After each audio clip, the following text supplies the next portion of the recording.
Hello Spartans, welcome back to the channel.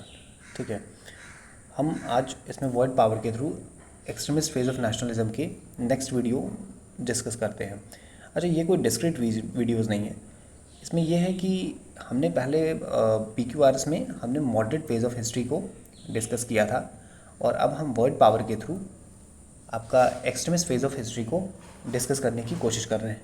ठीक है, और सबसे पहले तो उसमें ये जानना पड़ेगा कि एक्सट्रीमिस्ट से मॉडरेट से एक्सट्रीमिस्ट फेज आया क्यों। तो उसी के लिए फर्स्ट वीडियो में हमने ये दिया था कि इंटरनेशनल इन्फ्लुएंस ने वर्क किया था, तो हमने वो वर्ड दिया था इन्फ्लुएंस। ठीक, और आज जो है हम ये जानेंगे कि इंटेलेक्चुअल्स का इसमें क्या रोल रहा। इंटेलेक्चुअल्स कितने कितने आर्टिकुलेट तरीके से अपने आर्गूमेंट्स को एक्सप्रेस किया, जिससे फर्दर हमारे नेशनल जो एक्सट्रीमिस्ट नेशनलिज्म को एक तरीके से बढ़ावा मिला। ठीक है, तो हम सब जानते हैं कि ब्रिटिशर्स की एक गेम प्लान रहा है कि लोगों के माइंड को भी कैप्चर करना था।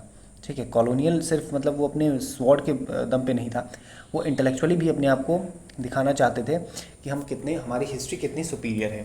तो इसके लिए उन्होंने इंडिया की हिस्ट्री को गलत तरीके से प्रेजेंट किया था।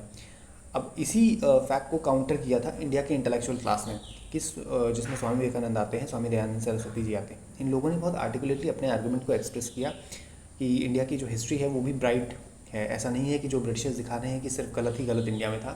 इंडिया की हिस्ट्री भी बहुत रिच, और हमारे पास भी एक रिच हेरिटेज है। तो इसी के अराउंड आज एक वर्ड हम लेके आए हैं, आर्टिकुलेट। आर्टिकुलेट का मतलब होता है वेरी क्लियर, इसका मतलब होता है स्पष्ट। ठीक है, इसके अराउंड जो सेंटेंस होगा उसका कॉन्टेक्स्ट हमने आपको बता दिया। तो सेंटेंस देख लीजिए, intellectuals like Swami Vivekananda and Swami Dayanand Saraswati with their articulate arguments painted Indian history in brighter colours. अच्छा, ब्राइटर इसलिए वर्ड यहाँ पर यूज़ हुआ है क्योंकि हम उसको कंपैरिजन कर रहे हैं कि कैसा ब्रिटिश ने उसको प्रेजेंट किया था। ठीक, तो मतलब इन लोगों ने इंडिया की हिस्ट्री को बहुत ब्राइट कलर्स में उज्जवल तरीके से प्रस्तुत किया लोगों के आगे। इसका सिनोनिम है इलोक्वेंट और ल्यूसिड।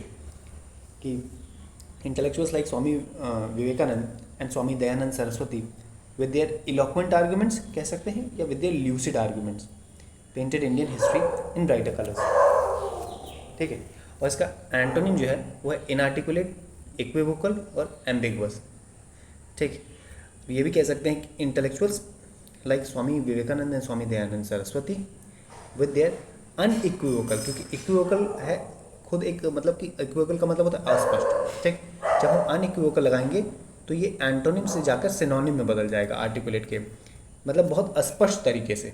ठीक है, अनइक्विवोकल का मतलब होता है स्पष्ट, इक्विवोकल का मतलब होता है अस्पष्ट। और यही चीज़ एम्बिगुअस के साथ भी है। एम्बिगुअस का मतलब होता है अनक्लियर, कोई चीज़ जो कि समझ में ना आ रही हो। ठीक है, और अनएम्बिगुअस का मतलब होता है बहुत क्लियर। ठीक, तो दे पेंटेड इंडियन हिस्ट्री अनअम्बाइगसली इन ब्राइटर कलर्स। और सिमिलरली इनआर्टिकुलेट के साथ भी है।